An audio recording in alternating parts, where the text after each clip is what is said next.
Hi guys, ఇప్పుడు మనం egg curry చేసుకుందాం. ఎలా చేయాలో చూపించేస్తాను. ఆనియన్ టమాటోస్ని తీసుకొని కట్ చేసి పెట్టుకోవాలి. మళ్ళీ స్టవ్ వెలిగించి పెనం పెట్టుకొని దాంట్లో ఆయిల్ వేసుకోవాలండి, 4 టేబుల్ స్పూన్స్. తర్వాత కట్ చేసుకున్న ఆనియన్స్ వేయాలి. పసుపు 1 స్పూన్ వేసుకున్నాము. అందులో టమాటో ముక్కలు కానీ యాడ్ చేసుకున్నాము. ఆనియన్ వేసినప్పుడే పసుపు వేసుకుంటే మనకు కొంచెం టేస్ట్ వస్తుంది కర్రీ అనేది. ఇప్పుడు కరివేపాకు కొద్దిగా దాంట్లోనే యాడ్ చేసుకున్నాం.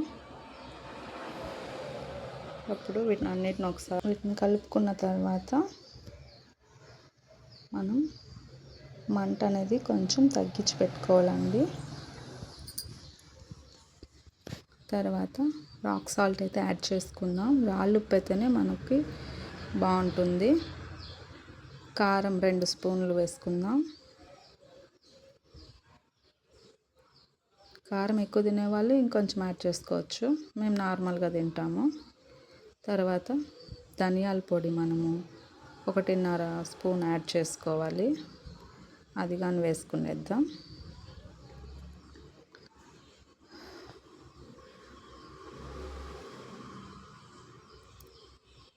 వేసుకున్న తర్వాత వీటిని అన్నిటినీ మనము సన్న మంట మీద కలుపుకుంటూ ఉండాలి.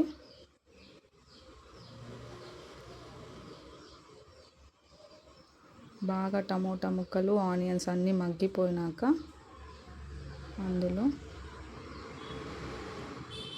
అల్లం పేస్ట్ 1/2 స్పూన్ వేసుకుందామండి.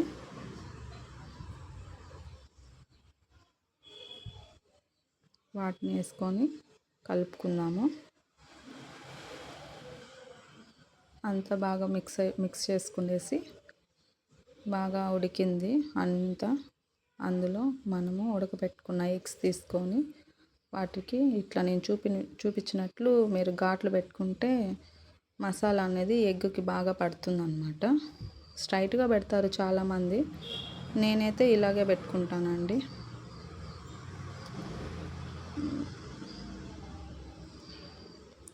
నేనైతే 6 ఎగ్స్ తీసుకున్నాను. అందులో ఘాట్లు పెట్టి వేసాను కదా, మసాలా అంతా ఎగ్స్కి పట్టింది. చిన్నగా కలుపుకోవాలి. ఇప్పుడు కూర రెడీ అయిపోయిందండి, మన ఎగ్ కర్రీ. మా ఇంట్లో వాళ్ళకి పెట్టేద్దాము. ఫస్ట్ మా హస్బెండ్కి పెట్టాను. హాయ్ ఫ్రెండ్స్, మా వైఫ్ ఎగ్ కర్రీ చేసింది. ఫ్రెండ్స్, ఎంత బాగుంది, చూస్తుంటే నోరు ఊడిపోతా ఉంది. సూపర్ టేస్ట్ చేసి చెప్తాను. సూపర్ ఫ్రెండ్స్, అది చాలా బాగా వచ్చింది. మీరు కూడా ఇలా చేసుకొని తిని ఎలా ఉందో కామెంట్ పెట్టండి సార్. హాయ్ ఫ్రెండ్స్, ఈరోజు మా మమ్మీ ఎగ్ కర్రీ చేసింది. టేస్ట్ చేసి ఎట్టుందో చెప్తాను. టేస్ట్ సూపర్ ఉంది ఫ్రెండ్స్, సూపర్.